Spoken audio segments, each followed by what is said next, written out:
So the entire film is I'm thinking about two people that are going to watch this. There's the people that have never really spoken to someone from Latin America, probably because they don't speak Spanish. And then there's people that do speak Spanish, and they're going to see this. So when I think of the people that don't speak Spanish, I think of or that have really never interacted with these people other than a couple of things, right? I wanted them to sit down and to be in an intimate space with my characters.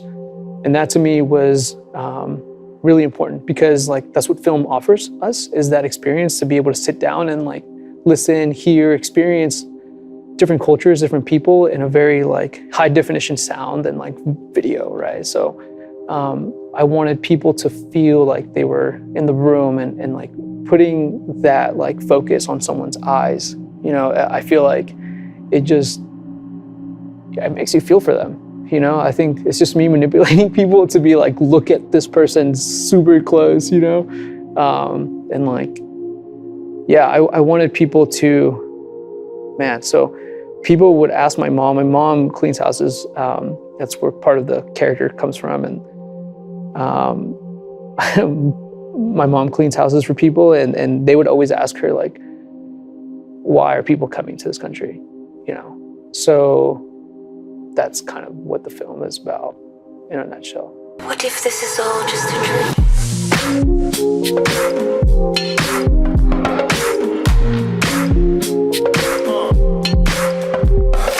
My name is Pablo Mejía. I was born on the border, lived in Mexico for a few years, and then my family immigrated to Texas. I moved to Cincinnati about 2 years ago now. My partner has a job at Miami, and I just moved here with her. So that's kind of how I ended up here. So the title of my film is Lejanía. And so I'll give away what it means. Lejanía is the remoteness or the distance. And for me, essentially this film comes out of just my own lived experiences, coming to this country. And then also moving to Cincinnati felt I have now distance from where I would call home. And it also comes from seeing my mother navigate being an immigrant and trying to adjust here in the United States and what that sort of looked like for her. But I took all those experiences, I found real people in our community, and then I abstracted their stories and somewhat combined mine into this film. So that's kind of what it is. It's a mishmash of narrative and also magical realism. And then there's also a documentary aspect to it. So there's kind of a lot of things that I just kind of threw together to see if it would work. Because it really is kind of an experiment. And I feel right now where I'm at with my projects, I really do want to keep experimenting to discover sort of new forms that are kind of on the fringes of filmmaking. So I want to first big shout out my cinematographer Bryce Saucier. He is one of my longest collaborators, and before we write the script and we have the idea of what this story is, and from there we kind of take the approach of, okay, how do we want this film to look? How do we want to portray our characters? And so that we kind of arrived on this look that is very real. We're not doing a whole lot of crazy lighting stuff because honestly we didn't have the money, but we are elevating our characters somewhat to be a little bit more beautiful and pleasant, because I feel the culture that I come from is a very warm and is a very caring culture. So I wanted to show that and how we're portrayed. So being a grant recipient means that, one, we were granted a crazy amount of freedom to make this project. Obviously there's a timeline and there's a time crunch to get it done. But they give us these ideas or themes that we're making our projects about. But other than that, they really do give us the freedom to make whatever we want. And that's very liberating as an artist to really take in your own ideas and to go out into the world and create them with, funds from ArtsWave. And that's amazing. It is in my opinion, I think it is a career-changing opportunity for a lot of people, because that kind of money, especially from where I'm from, it's just, it's not it's hard to find, right? You don't have that uncle that's just gonna be like dabbing you up and giving you 10 G's. So having the opportunity with ArtsWave is great. And really, it's also very validating at the same time. Like, it's like, wow, like, not only, do people care, but this organization cares, right? That's like putting a spotlight on you. Like, my project was on a billboard outside, and like, that's super cool, like, so it's very validating in that sense. Because I know, like, myself as an artist, like, I have a bunch of imposter syndrome, right? Like, am I really making these kinds of works? Like, am I really a filmmaker? And having an organization like ArtsWave put that light on your project is like crazy good. It's so amazing. I think like freedom is one of the most universal human experiences that we all have. And I think that search for freedom is inherently tied to all the projects that we're making. And I'm excited to see what people think of my character's search for freedom in the film. And like I've said freedom like 5 times, but to be able to present at the Freedom Center, I think that is like amazing. And like the symbology that this place represents. And then, when I was making this project, I was always thinking about the screening, because like it's going to screen at this place that means so much to the progress and like trying to push for more freedom to like all sorts of cultures and everyone around us. So having that in mind with the project, I was always thinking about like, what is it going to feel like when people see this at this museum that is dedicated, right? That is across the line, of a border that is part of American history. And borders are part of my narrative here. So I'm trying to juxtapose some of that. And I'm excited to see what people think of the film as well. So yeah. Yeah, I mean, I had, this idea for this film. In 2018, I visited Tijuana during the border crisis, and I went and documented people that were at the border during that time.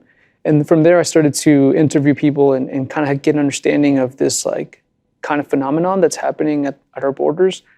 Because like being a child of an immigrant, like we experienced some of the things that people experience now, but it's nothing like that now. It's completely different. It's something that I don't think the United States has ever seen. So it started then, but then when I saw this grant, I was like, okay, I can apply it to this. And Cincinnati is a very small Latin community. So I knew that I wanted to highlight, those people. And then I don't want to give too much away of the film, but I will say this, it's like the way that I was working for this film, because it does follow people's real lived experiences. I went out into the world. Once I was awarded the grant, I knew that I wanted to focus on this subject matter, and then I found the real people that fit the narrative that I was telling. But during the process of that, I recognized that there was another layer that that was speaking to me through the course of me like being out in the world and searching for people.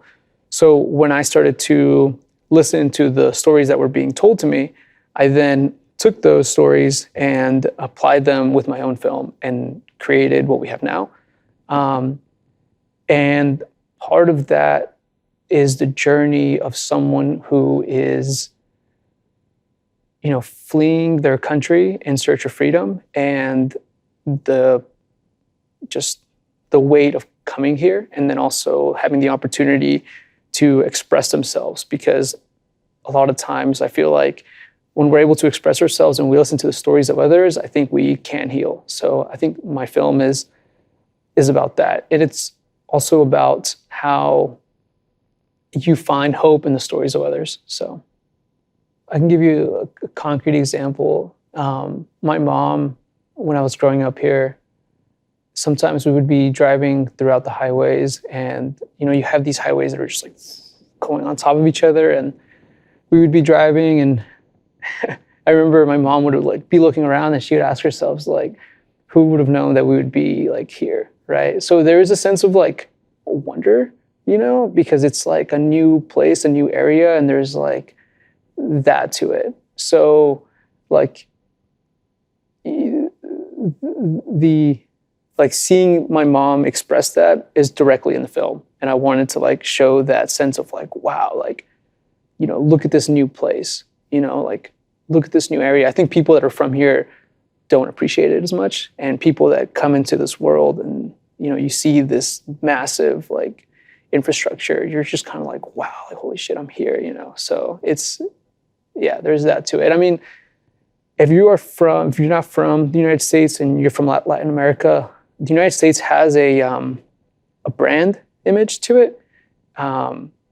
So people like come here with this idea of what it is and they find out what it really is. So that's kind of also what the film is about. But definitely trying to capture that like sense of like awe when you walk into a new environment or a new place. I wanted the city, to be like, I think of the Queen City, and like I think of especially there's a shot in the film where you kind of like they're sitting in front of the city and just you kind of like see the skyscrapers in the background, and it just reminds me of like the Virgin Mary that's also captured where she has like these like daggers coming out.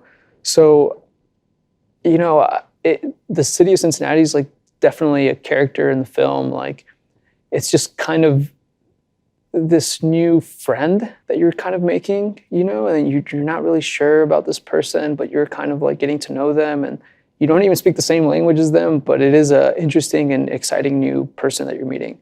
So that's kind of the character of Cincinnati in the film. So when the actors saw the film for the first time, I think that there was like a sense of like, wow, that's me on the screen, because I don't, a lot of us were not used to seeing ourselves like pictured in that way. And then there was also like, for me, this is my second short. So we like myself and the actors, like we were like, dang, we could have done this better, or we could have done this better, or we could have practiced more here. So there is that sense of like, I'm with my actors and we're realizing like, wow, like we could have done this so much better, right? Or we could have really worked on this part. So, it's a very team-oriented, collaborative effort, right? And for me, it was really important because we are sharing stories that are like very intimate, that they were part of that process, right? From the very beginning, when they were telling me their stories, to when they were written down in the script, to when we were actually portraying them in real life, and now when we're about to show them to the city of Cincinnati. I was trying my best to keep it within the budget just because I just don't have the means to like, add more. But I did put in like 2 Gs out of credit cards just to like make sure that it happened. But we shot 4 days.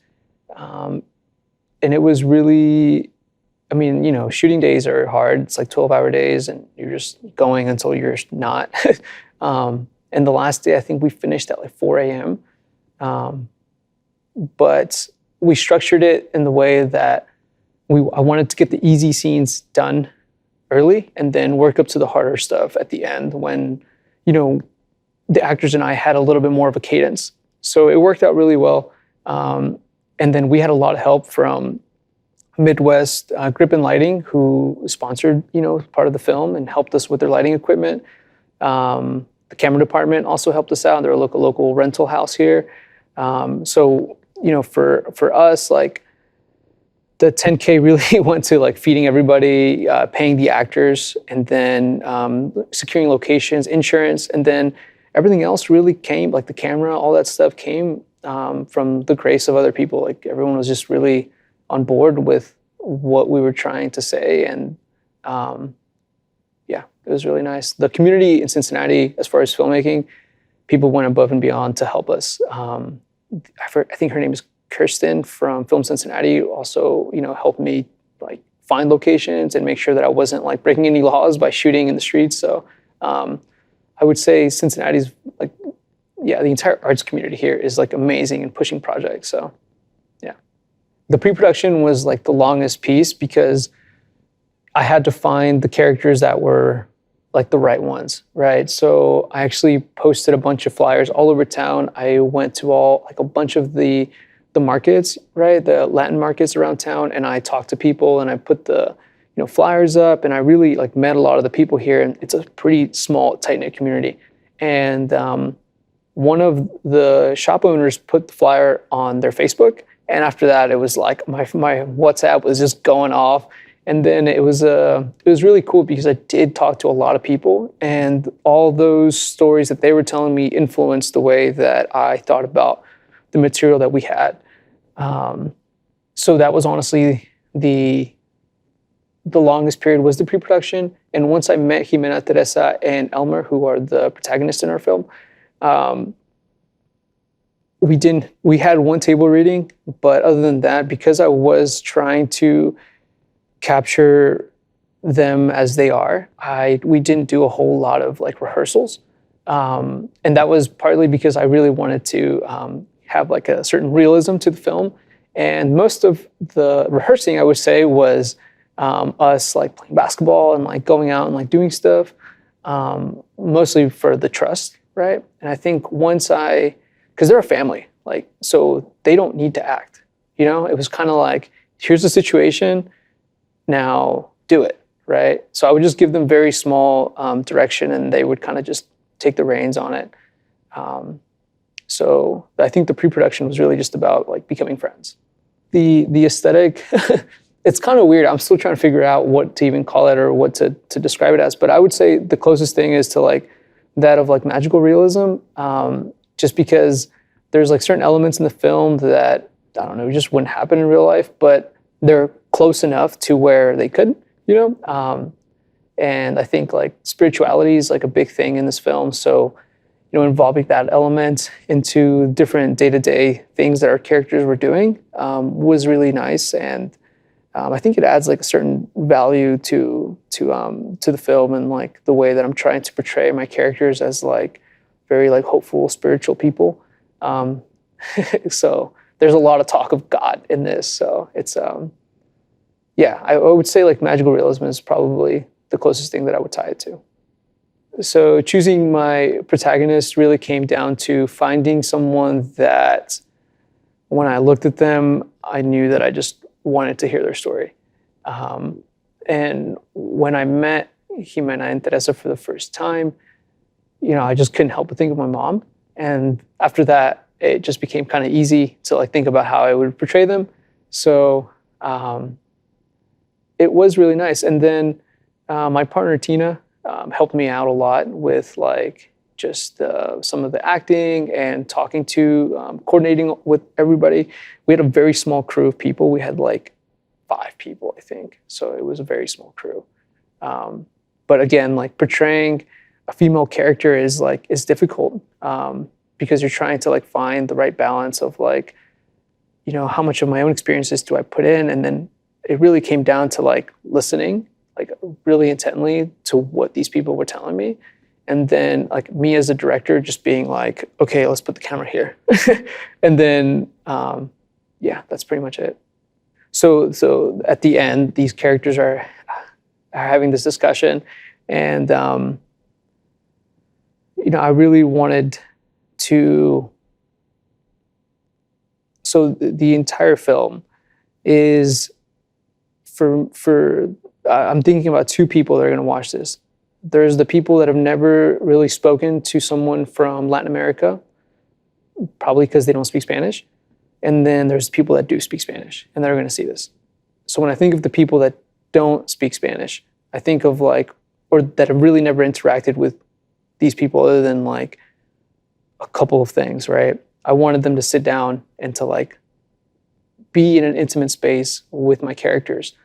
And that to me was really important, because like that's what film offers us, is that experience to be able to sit down and like listen, hear, experience different cultures, different people in a very like high definition sound and like video, right? So I wanted people to feel like they were in the room, and like putting that like focus on someone's eyes. You know, I feel like it makes you feel for them. You know, I think it's just me manipulating people to be like, look at this person super close, you know?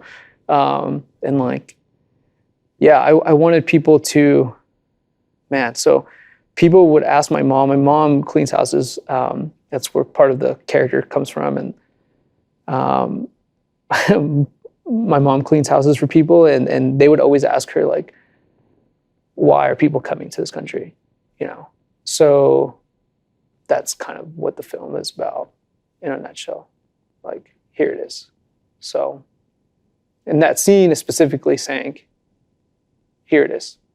I think the truth that is being expressed, my own truth that is being expressed through this film, is feeling like I'm at a distance from the rest of the culture that is around me. And I'm trying to fit in. I'm trying to be a part of the majority, right? But there is something that is keeping me at a distance. I think some of that is my culture and where I come from. And then like seeing the city in the backdrop, like saying like, do I belong here? I think that's where my truth comes in with this film. Every project that you make, you find yourself where you were at the beginning and then where you are at the end. Emotionally, as an artist, I think like I have a hard time expressing myself to regular day, everyday people. So I do use my work as a means to do that. And I think, again, like I just have a compassion, right? Like these kinds of projects, like they open up your mind to what people are experiencing that you would not know otherwise. So I think I'm just much more like open and, to listening to people, and then like you just never know what people are going through. So I think that this project has really opened me up to being able to really listen to people. I think if people were to take one thing away from this conversation, this film, I would say like life is beautiful. Life is like, I think the characters that I portrayed in this film have gone through hard times and hard things have happened to them on their search for freedom. But even then, like, they have this view of the world that is very beautiful. And I think like if we all kind of take some of that away, I think then the film did its justice. Just a dream.